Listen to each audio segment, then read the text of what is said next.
Today I'm going to create a beautiful eye look with the new palette from Basics by B. This palette is in collaboration with artist Alex Mason and it's so versatile. It has 5 mattes and 5 shimmers. It suits all skin tones and all ages and is completely talc free. I just started with a wash of the brown shade Eyre all over the lid. Now I'm adding a dab of Wategos into the socket line. These are Basics by B brushes and they blend beautifully.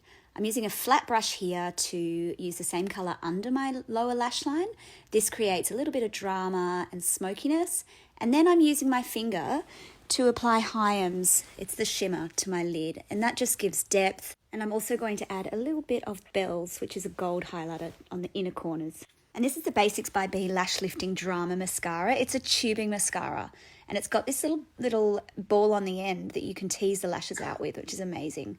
Love the chocolate brown pencil. I use the flat side of the pencil to create a sort of a V around the outer corners of the eyes.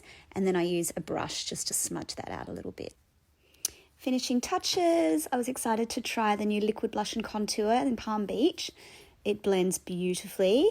And this is the liquid lip in Nice. And it's just a perfect nude, pinky nude shade. Finish off with the beautiful body glow, just to give a little bit of gleam to the limbs. I love this look. It's so wearable.